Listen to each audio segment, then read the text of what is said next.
Do you believe that the president is mentally stable enough to be the commander-in-chief?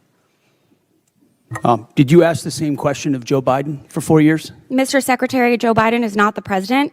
Mr. Trump has been president for a year and a half, and I'm asking you did right not, now. and I won't even engage with the level of disparagement that you're putting on the commander-in-chief, who indeed is. Mr. Secretary, every single day. Mr. Secretary, Biden is not the president. He's the sharpest, most insightful commander-in-chief we've had in generations. And you want to compare, you want to ask that question after you and your fellow Democrats defended Joe Biden, who could barely speak and didn't know what day of the week it was? As you know, he governed through an auto pen. You got a Secretary of Defense who went AWOL for a week. I can't be gone for 10 days, for 10 minutes. I will reclaim my time. Ladies' time. This was supposed to be a Trump attack, and then Hegseth asked a question Democrats spent 4 years avoiding here. What about Biden? President Trump threatened to destroy Iran's bridges and power plants, writing, quote, "Open the fucking straight, you crazy bastards, or you'll be living in hell. Just watch." And 2 days later, President Trump wrote, quote, "A whole civilization will die tonight, never to be brought back again. I don't want that to happen, but it probably will." My office's phones have been ringing off the hook. I've heard from so many military families concerned about the president's mental fitness.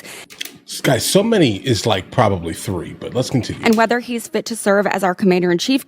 And they're all in California. Given that he's sending their loved ones into harm's way.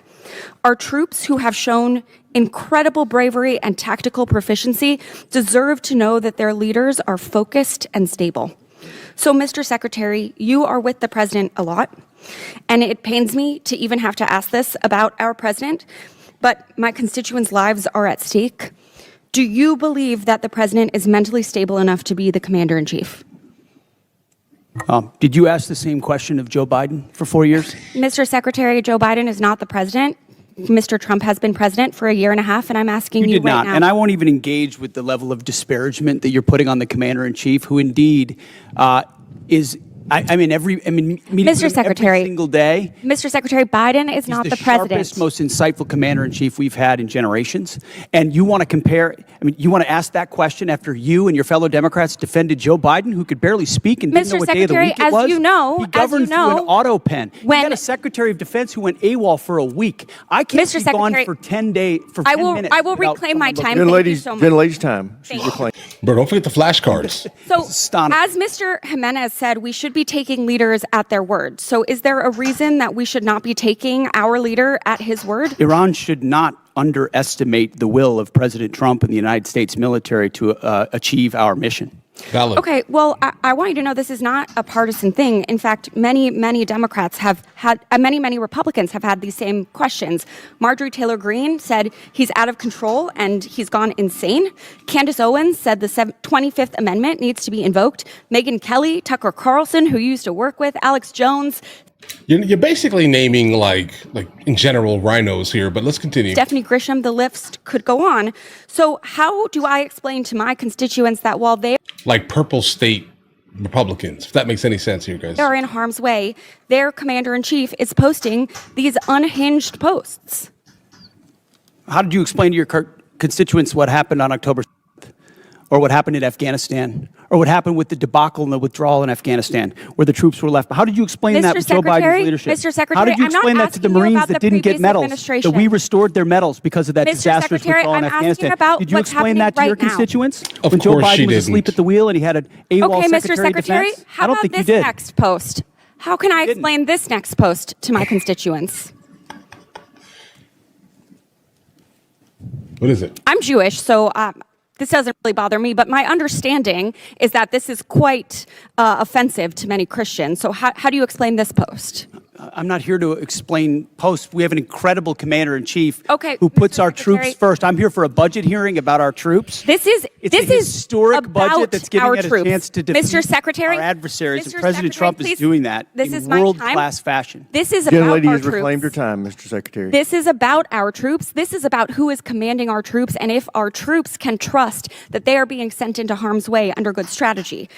The mental stability of our commander-in-chief is deeply important to our troops. It's deeply important to this country. It wasn't our important to you troops' during Joe lives at Biden. stake. I'll What is remind that? you that when there were concerns, Democrats came together, and he was not our nominee for president. So I encourage you to have the same courage that Democrats had. Okay. Yeah, but the problem is that you never said anything, right? Like you sat there and basically praised the ground that this man walked on consistently while he was basically floundering.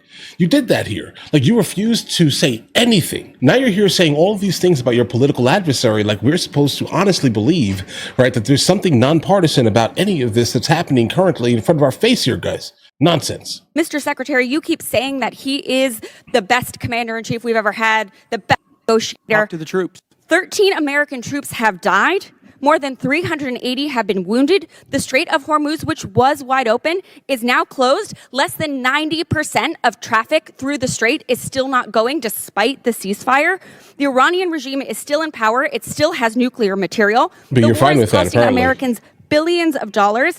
And Mr. Secretary, if you think that this is what winning looks like, then maybe we should be questioning your mental stability. Maybe you are the one responsible for this failure, and the president should think about replacing you. I have no idea who that person is, but she's incredibly weak here. She basically laid out the exact problem that's happening here and is like, oh, Trump is saying all of these things as he's legitimately watching Iran do all of this ridiculousness, okay? And it's hurting her feelings that he's saying it in the way that he is saying it, but do you understand who we're dealing with?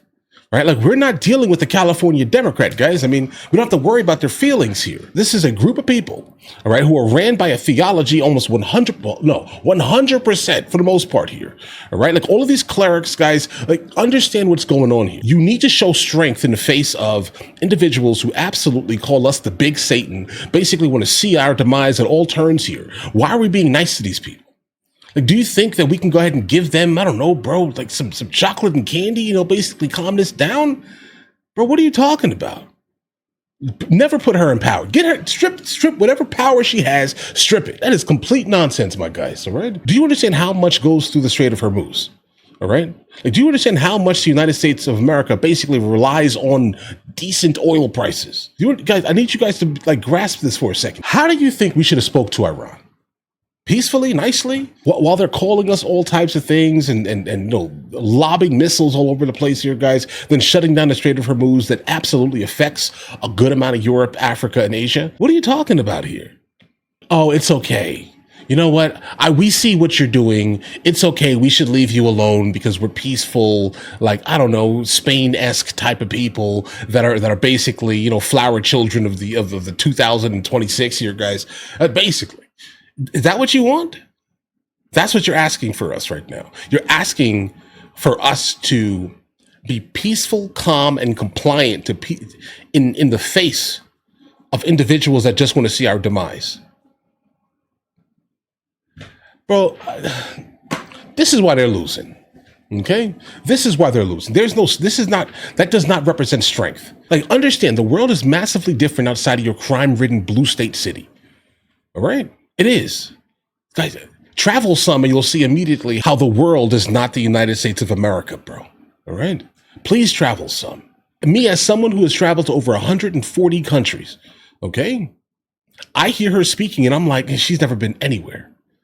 You don't understand that culturally, our culture exudes weakness in the eyes of people who do not idolize the same things. Bro, we idolize businesses and debt.